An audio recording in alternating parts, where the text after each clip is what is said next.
কিভাবে মারছেন শিক্ষকদের দেখুন, ভিডিওটা দেখুন আপনারা। কিভাবে পার্শ্ব শিক্ষক যারা প্যারা টিচার, প্রায় 42,000 প্যারা টিচার সারা রাজ্যে যারা স্কুলের স্ট্রাকচারটাকে ধরে রেখেছেন, তারা আজকে বিকাশ ভবনের সামনে রাতের অন্ধকারে মাটিতে গড়াগড়ি খাচ্ছেন। সেই দৃশ্য আপনাদেরকে দেখাবো।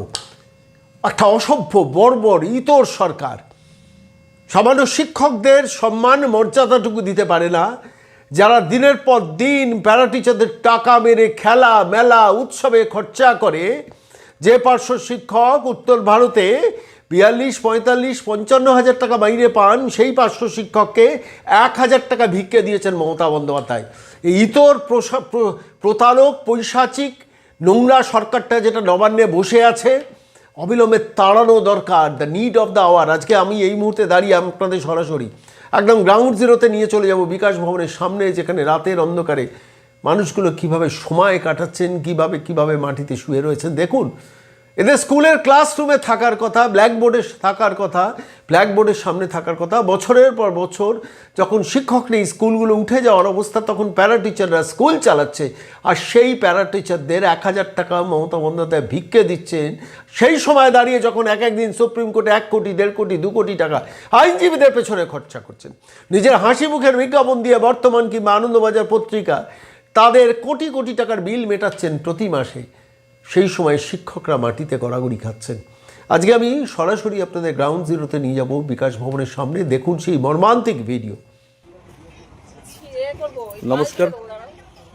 পার্শ্ব শিক্ষক ঐক্যমঞ্চের এই যে অবস্থান বিক্ষোভ চলছে, আজ তার প্রথম দিন। তো প্রথম দিনেই আমরা এই অবস্থান মঞ্চের একটু জায়গাটা দেখাই। আগামীকাল এই মঞ্চে আর জায়গা পাওয়া খুব মুশকিল। আমরা এখন যা খবর পাচ্ছি, বিভিন্ন দূর দূরান্ত থেকে সকলেই মুখিয়ে আছেন এই আন্দোলন ট্রেন্ডে আসার জন্য। তো আমি এই মুহূর্তে প্রথমে চলে যাব আমাদের প্রিয় আন্দোলনের কাণ্ডারি সেই ভগীরথ ঘোষ, যার এক ডাকে একবারই উত্তরবঙ্গ থেকে দক্ষিণবঙ্গের প্রতিটি প্রান্তের প্রতিটি পার্শ্ব শিক্ষক ঝাঁপিয়ে পড়তে প্রস্তুত। তারা তো মুখিয়ে ছিল কবে সেই ভগীরথ ঘোষ আন্দোলনের ডাক দেয়। সেই ভগীরথ ঘোষ এখন এই মুহূর্তে আমি দাদার কাছ থেকে কিছু শুনবো। দাদা, আজকের বার্তা কিছু দেবেন? আজকে যে কর্মসূচি আমরা শুরু করলাম, পিএনবি মোড় থেকে বিকাশ ভবন পর্যন্ত র্যালি, এবং প্রায় সারাদিন গোটা বিকাশ ভবনকে যেমন আমরা অবরুদ্ধ করে রেখেছিলাম, পশ্চিমবঙ্গের বুকে আর একটা ঐতিহাসিক ঘটনা যেটা ঘটতেছে, সেটা হচ্ছে আমাদের 5 জন প্রতিনিধিকে আমরা বিকাশ ভবনে পাঠিয়েছিলাম ডেপুটেশন দিতে। ওই 5 জন মিলে এ রাজ্যের যে সর্বোচ্চ আধিকারিক সমগ্র শিক্ষা মিশনের, অর্থাৎ এসপিডি, তাকে টানা 5 ঘন্টা তার ঘরের মধ্যে ঘেরাও করে রেখেছিল 5 জন। এটা একটা অভূতপূর্ব ঘটনা। এই দম একমাত্র পার্শ্ব শিক্ষক ঐক্যমঞ্চই দেখাতে পেরেছে। আমি ওই 5 জনের কাছে কৃতজ্ঞ। তার মধ্যে একজন আমার পাশেই রয়েছেন, আমাদের অরুণ দা। আজকে যে আন্দোলনের শুভ সূচনা হলো, সেই আন্দোলনের শুভ সূচনার পিছনে সবচেয়ে বড় যদি গুরুত্ব কারোর থেকে থাকে, সেটা হচ্ছে অরুণ দা। আরেকজন হচ্ছে আমাদের মীনাক্ষী দিদিমণি, যাদের জন্য কিন্তু আজকের এই মঞ্চ তৈরি হয়েছে। এই আন্দোলনের পটভূমি আমরা তৈরি করতে পেরেছি। একটা সময় কিন্তু আমরা থেমে গিয়েছিলাম, বিভিন্ন আঘাত, বিভিন্ন কটু কথা সহ্য করতে করতে একসময় থেমেই গিয়েছিলাম আমরা। এদের 2 জনের ঘাড়ে ভর করে পার্শ্ব শিক্ষক ঐক্যমঞ্চ আবার নতুন করে ঘুরে দাঁড়িয়েছে। আজকে প্রায় 12,000 লোকের সমাবেশ আমরা করলাম। র্যালিতে 8-9,000 প্রায় ছিল। এইখানে প্রচুর লোক ছিল। পার্শ্ব শিক্ষকেরা বিকাশ ভবনের সামনে প্রচুর জন ছিল, যারা হাঁটতে পারে না, যারা রোজা করেছিল, যারা মেট্রোতে করে এসেছে, বিশেষ করে তারা সবাই সে বিকাশ ভবনে নেমেছে। নইলে র্যালিটা আরও লম্বা হতো। তো যাই হোক, আমরা আজকে শুভ সূচনা করতে পেরেছি। আজকে আমাদের স্টেজ তৈরি হয়ে গেছে, আপনারা দেখেছেন। থাকার মতো একটা জায়গা আমরা সামান্য হলেও করতে পেরেছি।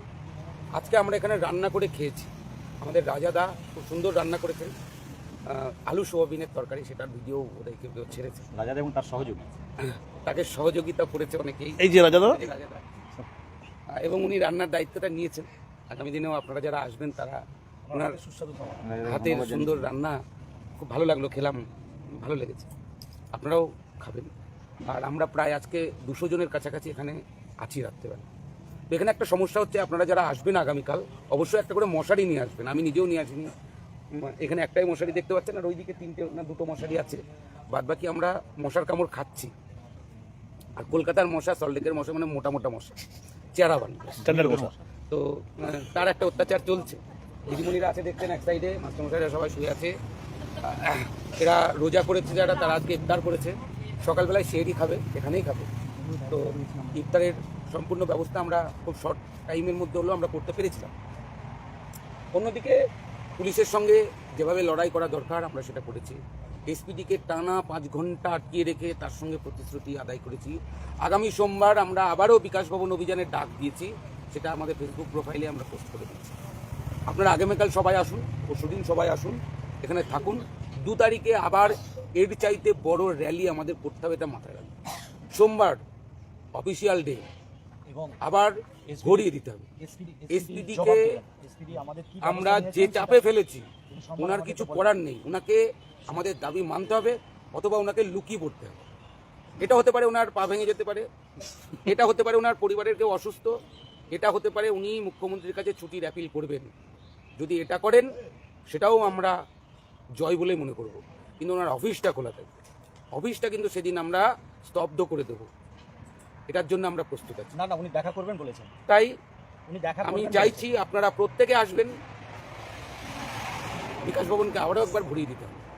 এবং দীর্ঘ 22 বছরের যে যন্ত্রণা, সেই যন্ত্রণা আমরা আজকে যেরকমভাবে উগড়ে দিয়েছি, সোমবারেও তার অন্যতা হবে না।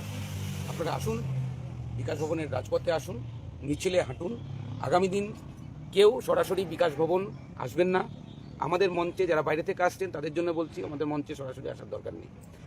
বিধাননগর স্টেশনে নামবেন, ওখান থেকে 1-2 মিনিটের পায়ে হাঁটা পথ, পিএনবি মোড়, বিবেকানন্দ স্ট্যাচুর পাশেই আজকে যেখান থেকে শুরু করেছি ওখান থেকেই শুরু করব, এবং বেলা 12টার মধ্যে আপনারা সবাই চলে আসবেন। আমি আপাতত এটুকুই বলছি, সকলকে শুভরাত্রি। আচ্ছা, আজকের আন্দোলনের যে কাণ্ডারি আমাদের অরুণদা আমার পাশে আছে। অরুণদার কাছ থেকে একটু সংক্ষিপ্ত একটু কথা বা বার্তা নেব। আমরা 5 জনের প্রতিনিধি গেছিল, তার মধ্যে আমিও ছিলাম। আমাদের প্রথম এবং প্রধান দাবি ছিল, আপনারা যে 3-4 বছর ধরে ফাইলের গল্প শুনিয়েছেন, সে ফাইলটা কোথায় আমাদের দেখাতে হবে, এবং ফাইলটা আছে কি না, এবং ফাইলটা কি অবস্থায় আছে। এবং দিদিমণি 1000 টাকা বেতন বৃদ্ধি ঘোষণা করেছেন, জিও হয়নি। যেহেতু জিও হয়নি, আপনাকে পুনর্বিবেচনা করতে হবে। অনলি ফর প্যারা টিচার, শুধু প্যারা টিচারদের জন্য আপনাকে কিছু ব্যবস্থা করতে হবে। উনি বললেন, হ্যাঁ ফাইল আছে একটা, আমি শুনেছি এর আগে যিনি ছিলেন এসপিডি হিসাবে তিনি করে গেছিলেন, এটা আমি শুনেছি। আমি বললাম, আপনি ফাইল বের করুন, সেই ফাইল কোথায় আছে আমাদের দেখান, না হলে আমরা জানবো যে দিনের পর দিন আপনি ভাঁওতাবাজি দিয়েছেন, আমাদেরকে প্রতারণা করেছেন।